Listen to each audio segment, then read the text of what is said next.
ओम नमः शिवाय। हर हर महादेव। मेरी बच्ची, कैसे हो तुम? मैं तुम्हारे लिए एक महत्वपूर्ण संदेश लेकर आया हूँ। इसे अनदेखा मत करना, इसे बीच में छोड़कर जाने की गलती मत करना। यह संदेश तुम्हारे लिए है। अगर तुम्हें इसे अनदेखा करोगे तो जीवन में आने वाली चुनौतियों का सामना करने की शक्ति कम हो जाएगी।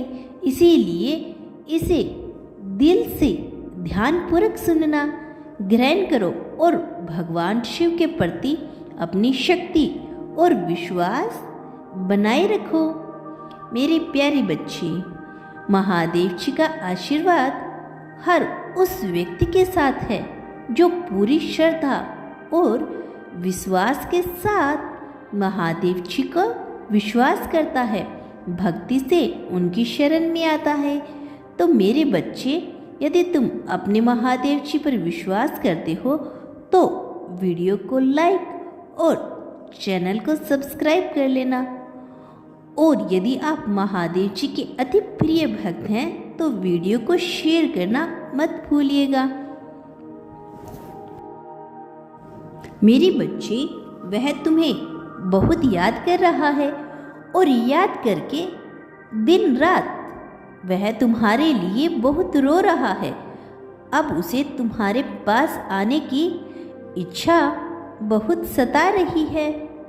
इसीलिए अब वह तुम्हारे पास आने के लिए मुझसे प्रार्थना कर रहा है, परंतु कुछ ऐसी बातें हैं जिसे जान लेना तुम्हारे लिए अति आवश्यक है। इसीलिए मैं ये संदेश लेकर आया हूँ। मेरे बच्चे, जब कोई प्रेमी किसी रिश्ते को छोड़ता है तो उसके पीछे कुछ कारण होता है, महसूस होती है और हम सोचते हैं कि काश वापस आ जाए, चीज़ ठीक हो जाए और फिर से सब कुछ पहले जैसा हो जाए। लेकिन हर बार ऐसा नहीं होता। तुम्हारे प्रेमी ने अपने रिश्ते को ख़त्म कर दिया था और बहुत समय तक अपने फैसले पर अड़ल रहा, लेकिन अब उसे अपनी गलती का एहसास हो गया है। इसीलिए अब वह वापस आना चाहता है तुम्हारे पास। कई बार जब कोई व्यक्ति रिश्ते से अलग होता है तो वह घुटन महसूस करता है, कुछ गलत फैसले ले लेता है। लेकिन जब समय बीत जाता है और वह अकेला हो जाता है, अकेला महसूस करने लगता है, तो उसे उस रिश्ते की अहमियत समझ में आती है। मेरी प्यारी बच्ची, उसके पास अब और कोई नहीं है। वह अकेलापन महसूस कर रहा है, इसीलिए वह वापस आ रहा है, क्योंकि वह तुमको सच्चे दिल से प्यार करता है और तुम्हें अपना लेना चाहता है। मेरे बच्चे, तुम्हें सोच समझकर निर्णय लेना होगा, क्योंकि हर किसी का वापस आना और वही गलती दोबारा कर सकते हैं। इसीलिए अगर वह वापस आ रहा है तो तुमको पहले उसकी मंशा को समझना होगा, उसे समय देना होगा, बातचीत करो और फिर देखो कि क्या वह वास्तव में बदल गया है या फिर वह बदलने की नाटक कर रहा है।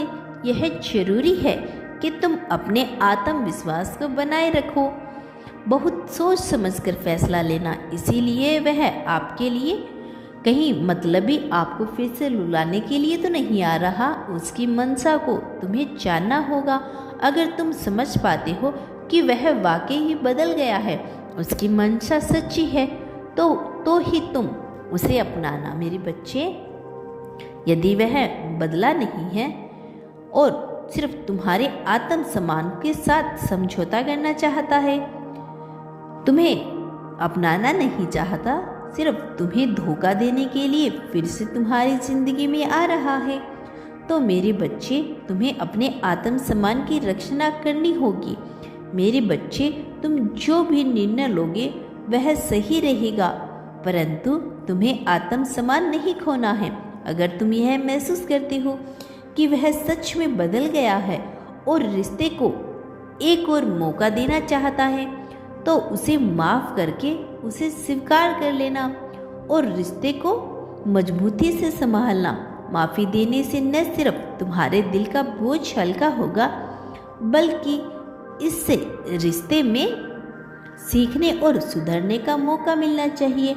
अगर तुम देखते हो कि तुम्हारा प्रेमी सही है, इस मौके का उपयोग कर रहा है, तो तुम्हें उसे अपना लेना चाहिए मेरे बच्चे।